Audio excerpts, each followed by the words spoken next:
Hello and welcome to the Machinists News Network. I'm Deirdre Kanievsky. For hundreds of years, America has been trading. Most agree that's a good thing. But how to do it in today's global world without hurting America or its workers is the next big question to answer. You know, I had a cup of coffee this morning. It was probably not grown in the United States. We've been trading for 200 years. The issue is, what are the rules of trade? And that's what these trade agreements do, is they set the rules. The United States cannot continue to enter into one-sided trade agreements under which only the United States removes barriers. We cannot continue to put American workers and businesses at such a disadvantage. We've signed trade agreements with more than 200 countries. Every time we sign one of these trade agreements, it's supposed to create more jobs and better wages, more exports. It hasn't happened in almost any of the cases, almost without exception. There's a proposal on the table right now in Congress for a trade agreement between the U.S. and Korea. That's what brought together these men and women who have been studying trade for decades. They're here to discuss the implications of such a union, sometimes even drawing from their own experiences on the matter. Ohio has lost 50,000 jobs directly because of NAFTA. And working families in my state and my congressional district cannot afford more bad trade deals. All agree the best way to help the future is to fix the trade agreements that have failed in the past.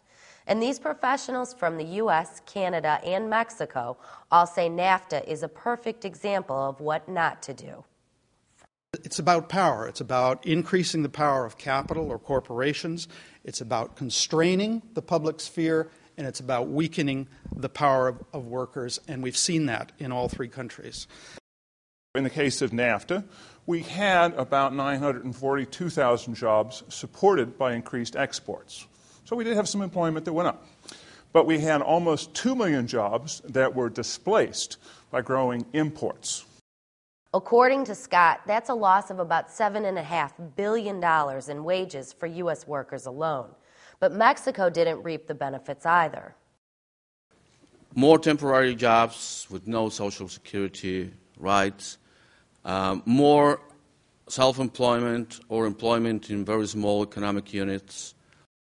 Salas says if this trade model was going to work anywhere, Mexico would have been the place since it's so close to the U.S. He calls NAFTA the final nail in the coffin for Mexico's trade industry. Almost 48% of the total labor force, the non-agricultural labor force in Mexico, still work in very small economic units. That is not the kind of development we were trying to achieve through a free trade agreement. And no one at this table believes Korea will benefit from this trade model either. The Koreans, in particular, are being sold a bit of an illusion. I think most of the other countries that have benefited from the free trade deals that have been signed by growing exports to the U.S.